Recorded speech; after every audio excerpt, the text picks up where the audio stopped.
زما نوم محمد عباس دی. د لوی قندهار سره تعلق لرم. تقریبا یو دېرش کاله کېږي چې په انګلستان کې د لندن په ښار کې ژوند کوم. موږ تاسې پوهیږو چې افغانستان په اوسني شرایطو کې د 48 کاله وروسته د جنګ څخه یو داسې مرحلې ته راوتلی دی چې انشاءالله موږ ورته خوشبینه یو. افغانستان په یو داسې حالت کې و چې هلته جنګونه و، تاسو بهتره پوهیږئ. په دې تېرو کلونو کې نو دا تېر 5 کلونه که چیرې موږ د تېرو کلونو سره مقایسه کړو نو الحمدلله ډېر زیات تغیرات راغلي دي، امن راغلی دی. هغه اپرچونټیز او هغه خوشحالیانې چې په اصطلاح د نورو افغانانو څخه اخیستل سوي وي، هغه خوشحالیانې اوس انشاءالله بیرته د راتلو په حال کې. د مثال په طور باندې که ووایم یعنې په تېرو کلو کې ما نسو کولی چې د شمال بعضې ولایتونو ته ولاړ سم، خو اوس لله الحمد د شمال سړی کولی شي چې جنوب ته ولاړ شي او د جنوب سړی کولی شي چې شمال ته ولاړ شي بغیر د کوم توفیره څخه په اسانه طریقه باندې، او کولی شي چې په ښه ارامه فضا کې هغه سفر وکړي د افغانستان و هر ولایت ته. لکه څنګه مخکې چې مې یاداوري وکړله، امن راغلی دی، لارې سمې سوي دي. زه غواړم چې یو آزاد ګردشګر یا ګرځندویه وسم، او د ګرځندویه همیشه د سیاست او د دې شیانو سره کار نه وي. نو دغه نه باید وویلی سم چې مزار ته ولاړم، د مزار څخه بیرته راغلم، د مزار د لارې څخه راغلم، کندوز ته ولاړم، ورپسې راتېر سه بغلان ته ولاړم، سالنګ ته ولاړم، پروان ته ولاړم. په لاره کې الحمدلله کومه داسې واقعه نه ده سوې چې په هغه سبب د انسان د دې وګرځېدي چې هغه سړی ورباندې خفه سي.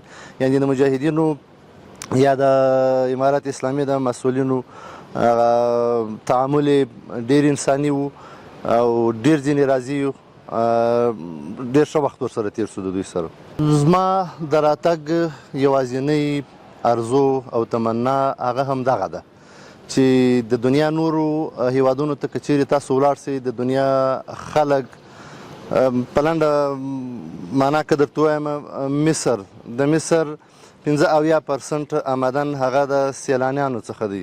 حتی که ته امریکا وګورې، حتی که ته ترکیه وګورې، په 2002 کې غالبا چې کله کرونا ختمه سوله 1.6 میلیونه انسانانو د ترکیې څخه ویزیټ وکړي، هغلته ولاړ، هغلته یې پیسې خرڅې کړل، هلته یې هوټلونه ونیوله. دا خپله د اقتصاد یو لویه لاسته راوړنه ده.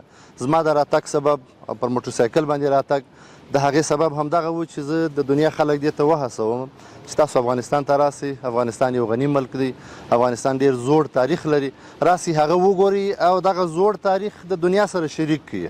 نور سیاحتي ممالک چې کوم دي هغه چې په رښتیا چې هغوی جنګ نه دی لیدلی او هغوی د اقتصاد د تباهي نه دی لیدلی، هغه د انسانانو تباهي نه دی لیدلی او هغوی هیڅ خرابي نه دی لیدلی، هغه ورځ په ورځ باندې جوړیږي.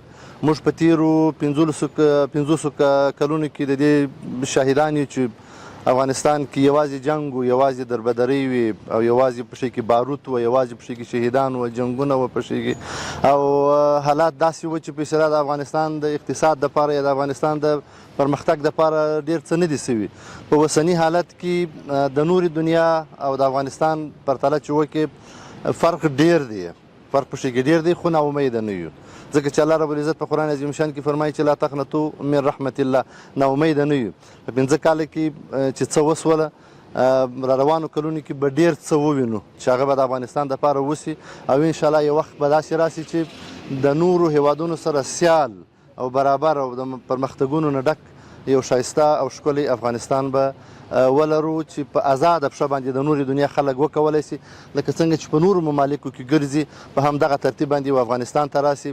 لکه مخکې چې مې وویل افغانستان یو غني ملک دی، د تاریخونو ډک ملک دی او د دنیا خلک غواړي چې دلته راسي. ما تیر کال مخکې د دې نه چې زه راسم، ما یو پوسټ وکړي په فیسبوک کې، هغه په دې معنا باندې و چې زه وغواړم چې افغانستان ته ولاړ سم. آیا دا عمر د دې تقاضا کوي؟ نو هغه تقریبا 10,000 کسان ورباندې کومنټ ولیکي. که ته چیرې افغانستان ته ولاړ سې او د افغانستان ښکلا زموږ سره شریک کړې او د افغانستان حالات زموږ سره شریک کړې، نو موږ دې ته وهڅوئ، موږ آماده یو چې راسو د افغانستان څخه دیدن وکړو. نو انشاءالله یو کس مې راوستلی و، کیدای شي تاسو به په ویډیوګانو کې لیدلی وي، او د دې نه اوس نور ملګري هم را روان دي انشاءالله. په ګډه به د افغانستان ښکلا نورو خلکو ته ورښکاره کوو، ورښیو به یې انشاءالله. د نړۍ ګرځندویانو ته مې پیغام دا دی چې په ازاده پښه باندې راسئ، دلته مشکلات نشته دي او دلته امن دی. تاسو کولی شئ چې د افغانستان د ښایسته غرونو څخه، د افغانستان د بامیانو څخه، د مزار شریفي څخه، د هرات څخه چې هلته موږ ډېر تاریخي آثار لرو، نورستان ښکلې درې ته ولاړ شئ، کندهار ته ولاړ شئ، د افغانستان ټوله ولایتونه وګورئ. افغانستان اوس د دې جوګه سوی دی، افغانستان اوس په داسې یو ځای کې قرار لري چې تاسو کولی شئ چې په ازاده پښه باندې راسئ او د افغانستان د ښکلا څخه خوند واخلئ. حتما راسئ، افغانستان تاسو ته په انتظار دی. سکرار کرار دا وطن جوړ دی، اوس مخفل خپلواکي دا وطن جوړ دی. سکرار کرار دا وطن جوړ دی، اوس مخفل خپلواکي دا وطن جوړ